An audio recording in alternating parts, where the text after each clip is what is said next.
सभी को नमस्कार। साथियों, मैं राजकुमार सैनी, लोकतंत्र सुरक्षा पार्टी, आप सब भाइयों से आज मजबूरन एक विनती लेकर के आपके बीच में हाजिर हूं। जो मैं आपके सामने खुलासा रखने जा रहा हूं वो आंकड़ों पे आधारित है। किसी प्रकार का उसमें कोई भी भेदभाव मिला हुआ नहीं है। जो आज स्वर्ण कास्टें यूजीसी यूनिवर्सिटी ग्रांट कमीशन को लेकर के उसके अंदर 13 जनवरी को जो बिल आया, उस बिल में सिर्फ इतना कहा था कि 1950 में जब संविधान लागू हुआ तो सभी शिक्षण संस्थानों में एक कमेटी भेदभाव को रोकने के लिए बननी चाहिए थी, जो अब तक नहीं बनी। इस कमेटी का गठन भेदभाव, रोजगार और पदोन्नति के अंदर जिस प्रकार का SC ST OBC के लोगों के साथ सौतेला व्यवहार रहा है, उसको ध्यान में रखते हुए ये कमेटी गठित करी जानी है। लेकिन जनरल कैटेगरी के लोगों के पेट में अब से इतने ज्यादा मरोड़े हो गए हैं कि जिस प्रकार से कांग्रेस के समय में अर्जुन सिंह ने उच्च शैक्षणिक संस्थाओं IIT IIM में 27% बैकवर्ड क्लास की रिजर्वेशन को लेकर के इन लोगों ने हल्ला उतारा था, और 1990 में जब विश्वनाथ प्रताप सिंह की सरकार ने बैकवर्ड के मंडल कमीशन को लागू करने की बात अटल बिहारी वाजपेयी के सेनापति अडवाणी जी रथ लेकर के निकल पड़े थे मंडल के बदले कमंडल ध्यान भटकाने के लिए। आज भी ये लोग इस बिल के विरोध में ध्यान भटकाने के लिए लगे हैं और सड़कों पे उतारू हैं, जबकि बैकवर्ड जो 60% लोग हैं वो कुंभकर्ण की नींद सोए हुए हैं। मित्रों, जिस प्रकार का वातावरण देश के अंदर बीजेपी ने वोटिंग सिस्टम को लेकर के पैदा किया है, लेकिन अब चाहे वो वोट के ध्यान को रखते हुए या लोगों को इंसाफ के ध्यान में रखते हुए लेकर के अगर ये बिल लाए हैं, तो ये 80% लोग सरकार में ही बैठे हैं जिन लोगों की देखरेख में बिल बना। और प्रदेश देश की सरकार में मैक्सिमम लगभग 500-450 लोग जनरल कैटेगरी के ही MP हैं दोनों सदनों में। मेरी आपसे विनती है कि आप इस जानकारी को जन जन तक पहुंचाएंगे कि इतना भर कहा था कि ये कमेटी बना करके जो SC ST OBC के साथ में भेदभाव हुआ है, सबसे ज्यादा बैकवर्ड क्लासेस के साथ भेदभाव हुआ है। मैं आपको एक वीडियो सुनवाना चाहता हूं। यदि आप जुड़ गए हों तो मेरी आपसे विनती है कि पहले आप ये एक वीडियो सुने जिस भेदभाव को रोकने के लिए ये कमेटी बनाई गई है। भाइयों बहनों को समानता देने की ऐतिहासिक कोशिश थी, जिनके साथ जाति के आधार पर भेदभाव किया जाता रहा है। क्या वाकई ये सच है कि नरेंद्र मोदी ने पहली बार सवर्णों के लिए सोचा है? क्या ये सच है कि सरकारी विभागों में आरक्षण से पिछड़े ही पिछड़े भर गए? क्या ये सच है कि आरक्षण से दलित ही दलित भर गए? या क्या ये सच है कि आरक्षण से आदिवासी मजबूत हो गए? क्योंकि कहा तो यही जाता है, और इसी के आधार पर आरक्षित जातियों के काबिलियत को लेकर नफरत और घृणा का माहौल बनाया जाता है। तो दलितों पिछड़ों को आरक्षण का सच क्या है? एक अंग्रेजी अखबार ने इसे लेकर सूचना के अधिकार के तहत जानकारी मांगी, और जो जानकारी मिली उसे देखकर सामाजिक न्याय के लिए आरक्षण के सिद्धांत की बुनियाद ही हिली हुई नजर आती है। सबसे पहले देखिए देश के केंद्रीय विश्वविद्यालयों में आरक्षण की सच्चाई। इस देश में कुल केंद्रीय विश्वविद्यालय है 40। यहाँ पढ़ाने वालों की तादाद है 11,486 और गैर शिक्षण कर्मचारी है 5,835। माना जाता है कि विश्वविद्यालयों में देश के सबसे सचेत लोग रहते हैं, जहाँ से सामाजिक न्याय की संहिताएं फूटती हैं, जहाँ से देश को दिशा देने वाले लोग निकलते हैं। क्या हकीकत है विश्वविद्यालयों में दलितों, पिछड़ों, आदिवासियों को आरक्षण की? गौर कीजिए, इस देश के केंद्रीय विश्वविद्यालयों में कुल प्रोफेसर है 1125 और दलित केवल 39, मतलब 3.4%। और होने कितने चाहिए? कम से कम 15%, मतलब 169। आदिवासी प्रोफेसर केवल 6 और होने चाहिए 84, और पिछड़े प्रोफेसर एक भी नहीं, लेकिन न्यूनतम होने चाहिए 27%, मतलब 304। अब देखिए सवर्ण प्रोफेसरों की तादाद 1071, कितना? 95.2%, और अधिकतम होने कितने चाहिए? सिर्फ 50%, मतलब अधिकतम 562। क्या इस बात पर आप यकीन करेंगे कि 1 अप्रैल 2018 तक भारत के किसी भी केंद्रीय विश्वविद्यालय के किसी भी विभाग में 28 साल के आरक्षण के बाद भी पिछड़ी जाति का एक भी प्रोफेसर नहीं था? लेकिन यही सच है। और प्रोफेसर ही क्यों, एसोसिएट प्रोफेसर देखिए, कुल एसोसिएट प्रोफेसर है 2620, दलित प्रोफेसर 130, मतलब 4.96%। न्यूनतम होने चाहिए 393। इसी तरह आदिवासी प्रोफेसर सिर्फ 34, मुश्किल से 1%, होने चाहिए 197। और पिछड़े एसोसिएट प्रोफेसर एक भी नहीं, लेकिन न्यूनतम होने कितने चाहिए? 707। और सवर्ण प्रोफेसर की तादाद देखिए 2434, मतलब 92.9%, और अधिकतम होने चाहिए 1310। मानिए न मानिए, लेकिन खुद भारत सरकार मानती है कि आरक्षण के तमाम दावों के बावजूद, योग्यता को दरकिनार करने की तमाम मान्यताओं के बावजूद और सवर्णों को पीछे रखने की तमाम दलीलों के बावजूद इस देश के 40 में से एक भी केंद्रीय विश्वविद्यालय में 1 अप्रैल 2018 तक एक भी पिछड़ा एसोसिएट प्रोफेसर होने के लायक नहीं माना गया। अब आइए असिस्टेंट प्रोफेसर। कुल असिस्टेंट प्रोफेसर है 7741, इसमें से दलित 931, न्यूनतम होने चाहिए 1161, आदिवासी 423, होने चाहिए कम से कम 581, और पिछड़े 1113, न्यूनतम होने चाहिए 2090, और सवर्ण 5130, अधिकतम होने कितने चाहिए? 3870। हालांकि असिस्टेंट प्रोफेसर आरक्षित सीट से आधे ही है, लेकिन एसोसिएट प्रोफेसर और प्रोफेसर तो शून्य है। इसका मतलब ये हुआ कि कठिन परीक्षाओं के बाद नौजवान असिस्टेंट प्रोफेसर तो बन जाते हैं, लेकिन विश्वविद्यालयों के सवर्णवाद में उन्हें प्रोफेसर या एसोसिएट प्रोफेसर नहीं बनने दिया जाता। अब चलिए केंद्र सरकार के विभागों का सच भी देख लीजिए। केवल ग्रुप और एपी के अफसरों की जातीय व्यवस्था को समझिए। यहाँ दलितों और आदिवासियों को जगह तो मिली है, लेकिन पिछड़े यहाँ भी पिछड़ गए। देखिए रेलवे में कुल ए और बी के अफसर है 16,381, इसमें पिछड़े केवल 1,319 है, 8%, और सवर्ण 11,273, 68%। इसी प्रकार केंद्र सरकार के 71 विभागों में ग्रुप ए और बी के अधिकारी हैं 3,43,777, इसमें पिछड़े केवल 51,384, मतलब 14%, और सवर्ण 2,16,408, 63%।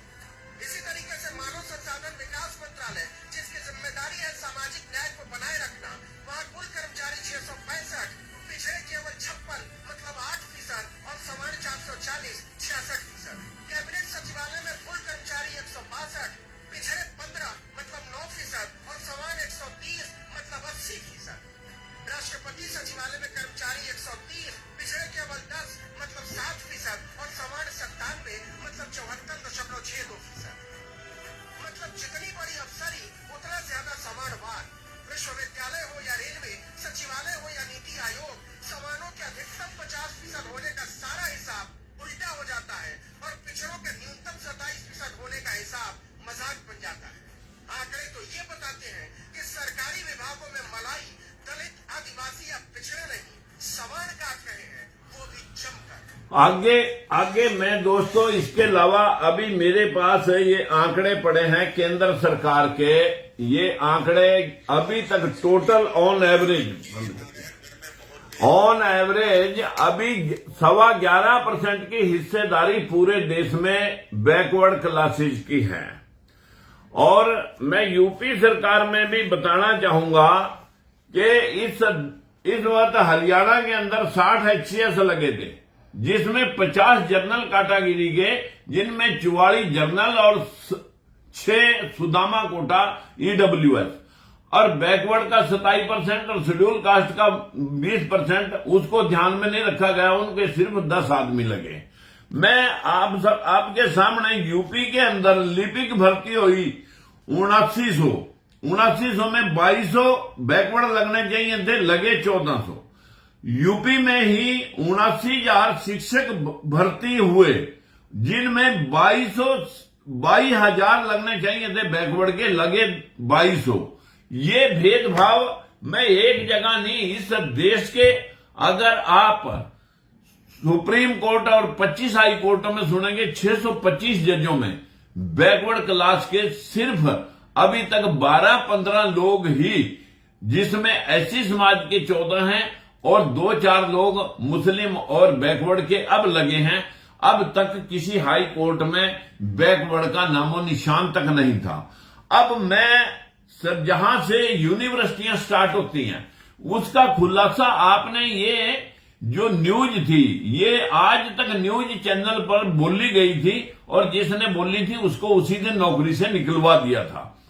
इस भेदभाव को रोकने के लिए ये कमेटी का गठन 13 जनवरी को, जब सरकार ने एक बिल बना करके 1950 में जो कमेटियां बननी थी, ये कमेटियां अब बनवाई जा रही हैं 77 साल बाद। अब तक कितना भेदभाव हो चुका है इसका तो कोई पैमाना ही नहीं। लेकिन ये जो कमेटी बनेगी, जो अपर कास्टों के लोग इसके खिलाफ विरोध कर रहे हैं कि जनरल कैटेगरी के स्टूडेंट के साथ एट्रोसिटी होगी, जिस प्रकार से एससी के लोग एट्रोसिटी का मुकदमा लगवाते हैं, उसी प्रकार बैकवर्ड क्लास के भी इसी प्रकार जनरल कैटेगरी के साथ बिहेव करेंगे। उनको इंसाफ कैसे मिलेगा? मित्रों, ये कमेटी अगर तो होती प्योरली बैकवर्ड और शेड्यूल कास्ट की, तब भी ये सवाल कर सकते थे। लेकिन इस कमेटी में सिर्फ एससी और बीसी का तो एक आदमी होगा और बाकी के तो जिनका नेटवर्क है, जिनका वर्चस्व है यूनिवर्सिटियों में और कॉलेजों में, वहां तो सारे लोग वही बैठे हैं। इस कमेटी में लिए कौन जाने हैं, इसका खुलासा मैं आपके सामने करने के लिए आज लाइव आया हूं। जो ये कमेटी बनेगी, किसी भी यूनिवर्सिटी का वाइस चांसलर या किसी कॉलेज का प्रिंसिपल, वो इस कमेटी को संचालन वो बढ़ाएगा, उसके संचालन में ये कमेटी चलेगी। और इसमें 3 सीनियर प्रोफेसर लिए जाएंगे। अब प्रोफेसर तो सारे यही लोग बैठे हैं, अब वो 3 सीनियर प्रोफेसर जब लिए जाएंगे तो वो तो वही होंगे जनरल कैटेगरी से। अब 2 स्टूडेंट लेने हैं, जो स्टूडेंट समानता की विचारधारा वाले हों, लेकिन वो समानता की विचारधारा वाले बना करके ये जनरल के ही ऐड करेंगे, क्योंकि वर्चस्व इनका है। अब एक विकलांग और एक महिला लेनी है, उनको भी कोई जातिगत पैमाना, जाति उनकी नहीं कि किस जाति से लिए जाएंगे, उनको भी, विकलांग को भी और महिला को भी ये जनरल से ही उस कमेटी में डालेंगे। और 2 आदमी सिविल काउंसिल मतलब सिविलियन में से लेने हैं, कोई रिटायर्ड अधिकारी या कोई समाज सेवी। अब इसमें भी जाति का नाम नहीं लिखा गया कि किस जाति से, किस वर्ग से लेने हैं।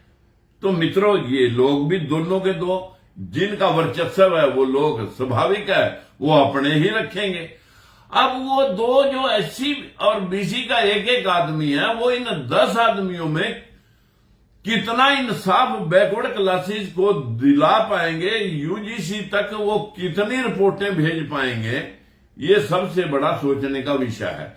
लेकिन उन 2 आदमियों की प्रेजेंस से भी जनरल कैटेगरी के लोगों को इतनी पीड़ा हो चुकी है, उनके पेट में इतने मरोड़े हो रहे हैं कि कहीं जो इतने बड़े पैमाने पर हमने भेदभाव यूनिवर्सिटियों में, जो ये वीडियो सुनी आपने, जो प्रमोशन में और सिलेक्शन में जिस प्रकार का भेदभाव हुआ है साथियों, ये भेदभाव का खुलासा जब जनता के सामने जाएगा तो कल को हमारे लोगों ने वोट लेने हैं तो कहीं इनको औकात लोग दिखाने ना लग जाएं। इसलिए ये इसको उसी प्रकार से ढकना चाहते हैं जिस प्रकार से मंडल के बदले कमंडल, और यूनिवर्सिटियों में 2006 में जब रिजर्वेशन का मैटर आया था तो जनरल कैटेगरी ने वो भी विरोध किया था। और इस विरोध से आज देश में जो मूल निवासी 85% SC ST OBC और माइनॉरिटी के लोग हैं साथियों, वो लोग किस प्रकार से मुंह ताक रहे हैं अपने बच्चों को पढ़ा लिखा करके, उनकी मेरिट होने के बावजूद भी cut off merit journal Sudama कोटे से भी और जर्नल कोटे से भी जो ज्यादा जा रही है मेरिट है, उस मेरिट में बच्चे की मेरिट जो है ना जर्नल कैटेगरी के पैरेलल या उससे अबव है तो उसे कंसीडर बैकवर्ड क्लासेस में किया जाएगा। ये एक ऐतिहासिक फैसला दिया है 77 साल बाद, लेकिन उसे भी ये मानने के लिए तैयार नहीं है, उसका भी ये लोग विरोध कर रहे हैं।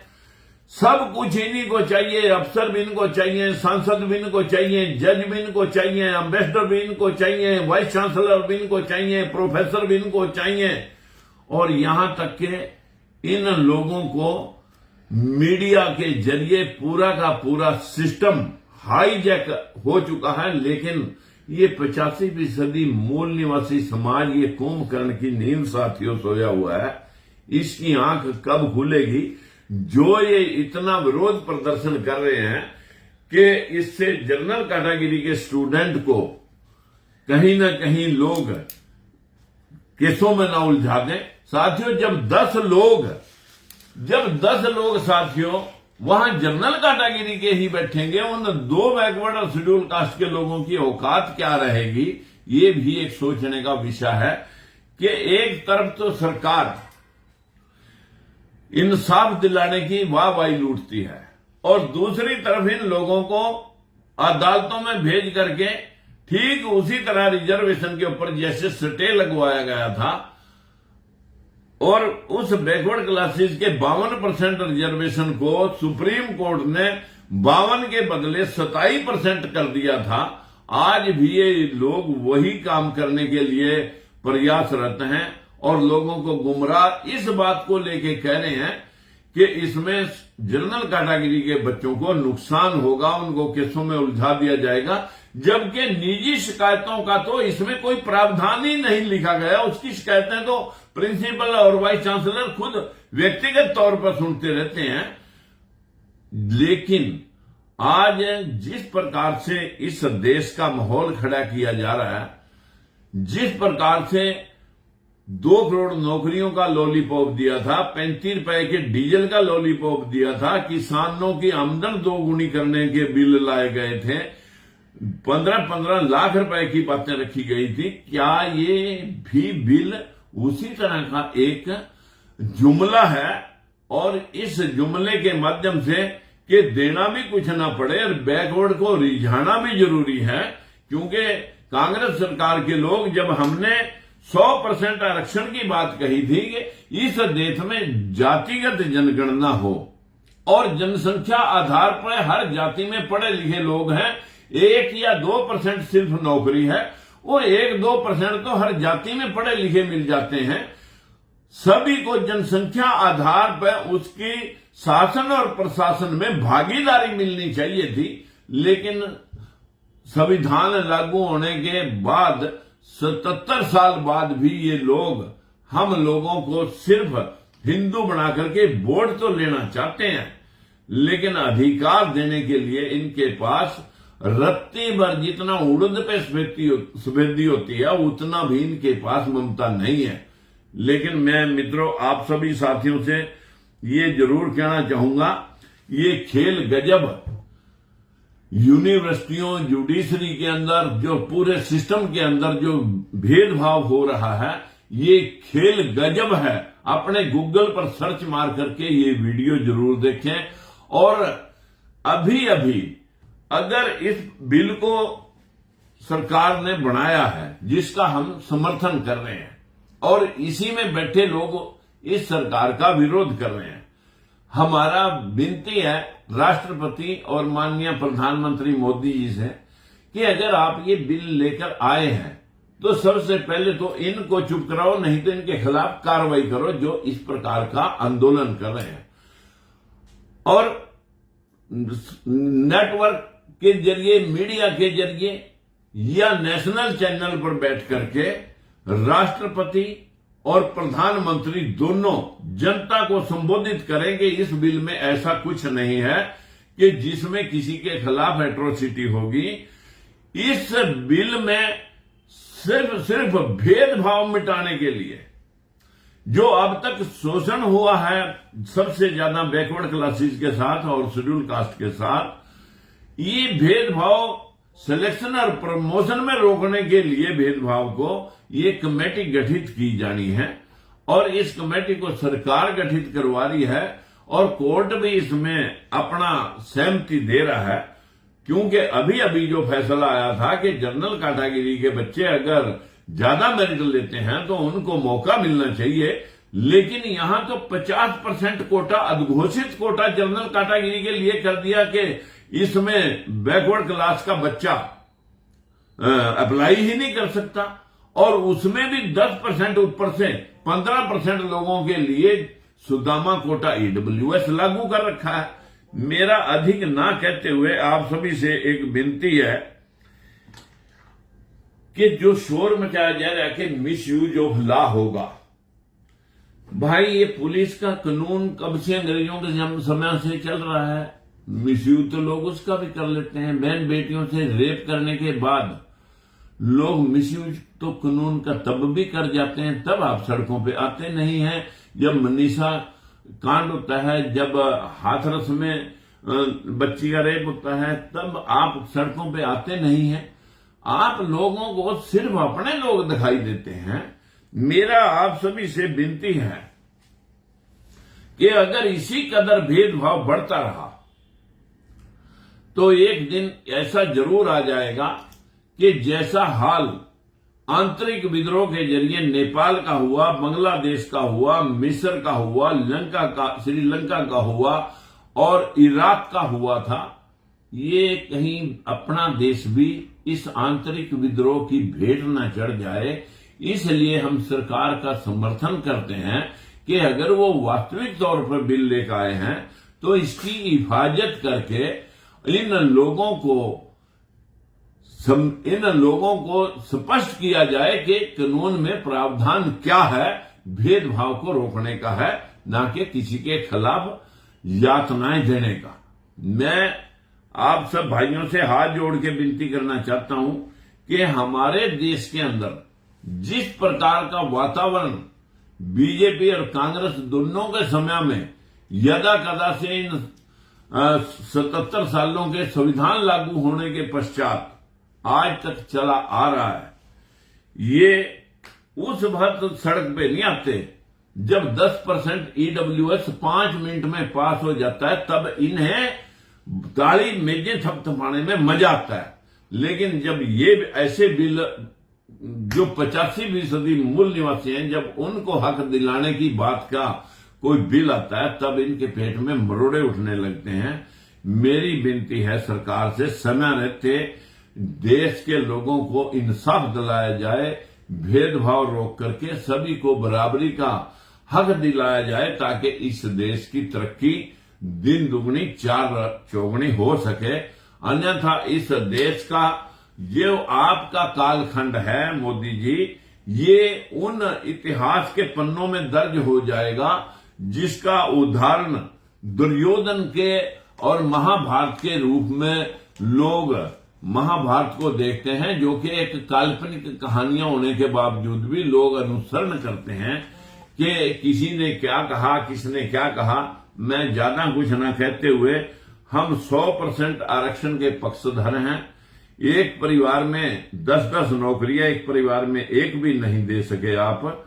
हमारे देश के किसानों की आमदन दुगनी करनी है तो ये मनरेगा स्कीम, जिसको आप अब नाम बदल रहे हैं, इसको आप जो है किसानों के साथ जोड़ दीजिए और इस देश की आबादी को कंट्रोल कर दीजिए।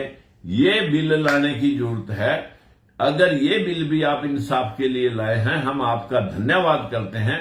लेकिन अगर ये एक दिखावटी है और कोर्ट के जरिए इसे भी इसी तरह घसीटना है, तो लोग आपको भूलेंगे नहीं। मोदी जी, काठ की हंडी बार बार नहीं चढ़ती और बहुत सारे लोग अंदर खाते आपकी अपनी मजबूरी की वजह से आपके साथ खड़े हैं कि 5 किलो दाने मिल रहे हैं, लेकिन जिस दिन 5 किलो दाने के हिस्से से बाहर निकल करके लोग सड़कों पे आ गए तो यहां का वातावरण इतना क्रूर होगा कि ये देश पहले भी गुलाम हुआ है और आप ही के समय में फिर गुलाम हो सकता है।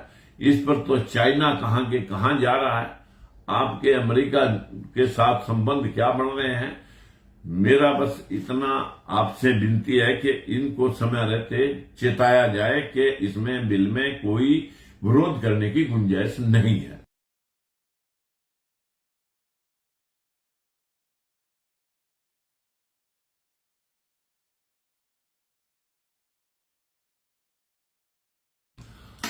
और इसका विरोध कौन लोग कर रहे हैं? ये जनरल कैटेगरी के वही लोग हैं जो अपर कास्टों में काउंट होते हैं। इसका विरोध मुसलमान नहीं कर रहे।